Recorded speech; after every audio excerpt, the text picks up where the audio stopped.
Hi, I'm Steve from Quix, and welcome to this video. We'll be creating a really simple data processing pipeline to send alerts based on currency data to your phone. We'll be using Coin API as the data source and Twilio for the destination. The first thing you'll need to do is make sure you've got yourself a Quix account and you're logged in.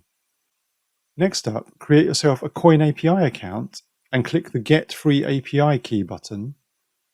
Fill in the details and you'll be sent an API key in your email.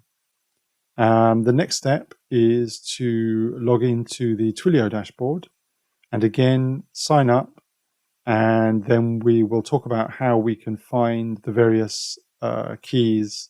They call them SIDs in Twilio. We'll find out how we can find those and get it all populated into Quix and get everything deployed and working. So sign up for Twilio and we'll be back in a moment. So the first thing to do after you have completed the sign up process and entered your mobile number for verification purposes is to tell Twilio about what we're working on. So we're going to choose SMS alerts and notifications. We're going to be using no code and we're going to be wanting to build something ourselves. So when we click Getting Started with Twilio, they'll first give us some helpful hints about the platform. We're not going to use those today, so we'll just get rid of those. And then what we want to do is get a trial phone number. So we'll click on that to get our trial phone number. And as you can see, they have assigned us this phone number. And now what we need to do is head over to the messaging menu, click on Services, and we want to create a messaging service. This will allow us to Twilio to receive our messages from Quix and then output them to an SMS in an SMS message. So we'll call this Quix, and we're going to be notifying users with our service. So we'll click Create Messaging Service, and then we want to add senders, and we're going to choose phone number. And we are going to choose or select the phone number that was randomly assigned to us in the previous step. So we will click Add Phone Numbers after we've clicked the Select. Now, we don't actually need to go on and do any of these other steps. So we are going to skip that.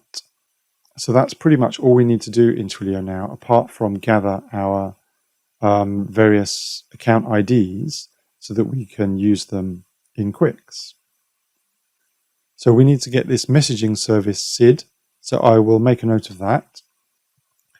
And we also need to get from the account menu the account SID and the authentication token. So I will grab those from API keys and tokens. So in here, I now need to grab my account SID and my auth token. That's hidden for now. I will grab that later when I need it inside Quix. So with that said, we need to now head back to Quix and we can start configuring Quix to use those two services, the Coin API and the Twilio services. So the first thing to do is to add a data source, which, as I mentioned earlier, is going to be the Coin API looking at Bitcoin versus the USD and GBP rates. So we can do that by clicking Add Data Source, and then we can find the Coin API library item by searching for Coin.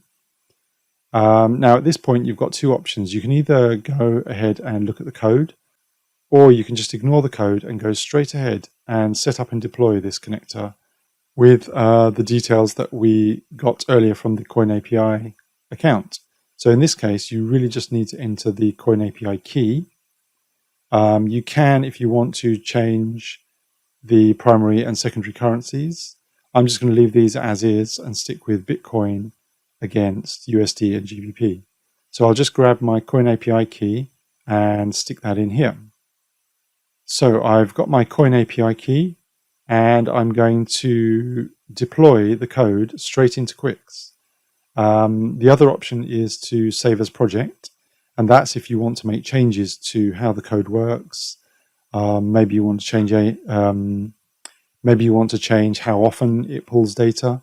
One thing to note is that we're using the free Coin API account, which is limited to a certain number of requests per day. So if you're going to leave this running, I would stick with the standard code, which makes, I think, one request every 15 minutes, which is perfectly good for the purposes of this demo. But as I say, if you upgrade your Coin API account, you can edit the code and take off that restriction. It's quite simple to do. But however, we're going to stick with the code as is, and we're going to click deploy. So while this is deploying, you can see a log output of what's actually happening. You can see that it's opening the topic, and now you can see that we've been redirected to the workspace homepage, and the Coin API is actually up and running. So inside Quix, we can deploy a transformation if we want to do any work on our data. However, for this demo, we're just going to go straight ahead and move on to the destination. And as it says here in the text, we're going to create an alert. So we're going to click Add Destination. And we're pre-filtered on the destinations that are in the Quix library. And we can see here in the middle here is our Twilio sync. So again, we can preview the code, or we can just go ahead and click Set Up and Deploy, which is what we'll do. So now what we want to do here is enter the comma-separated list of phone numbers that we want to send alerts to. We want to enter our account SID that we can take from the Twilio account. We've got our auth token, our messaging service SID, and also the number of messages that we want to send per minute. I'm going to leave this at 2, and I'm going to enter the rest of the details in here and then click deploy like I did before. So I'll enter my number. You need to use the international code, not just the area code. So you need to put in your full country code and everything like that. For me, it is +44 since I'm in the UK. And then I'll grab my account SID, auth token, and message service SID from my Twilio account. So I'll be right back once I've done that. Okay, so with all of that populated, we can now go ahead and click deploy, exactly the same as we did with the Coin API data source. Again, while that's deploying, you'll see the log output. It'll be telling you what it's doing, and if any errors occur, you can try again or rectify the problem and try again. So once again, when the deployment has been completed, you'll be redirected back to your workspace homepage. You can see that the Twilio sync is up and running. And if you click on the Twilio sync tile, you'll see that some logs have been generated. You'll see that we have read data from the Coin API topic, which is the topic that our Coin API deployment has written data to. You can see that we've got a Bitcoin GBP price of 23,000 approximately. And we've got a Bitcoin USD price of approximately 29,000. And we can see that this Twilio sync has actually sent these messages to my mobile phone. And I did in fact receive those messages on my actual mobile phone just now. So as you can see, it's really easy to set up and deploy a very simple data processing pipeline using our built-in connectors that you can select from the library. We, of course, chose the Coin API and Twilio sync, but we've got many more connectors that you can source data with, and we've also got many more destinations. For example, I could add a new destination and send the same notifications to a Slack channel.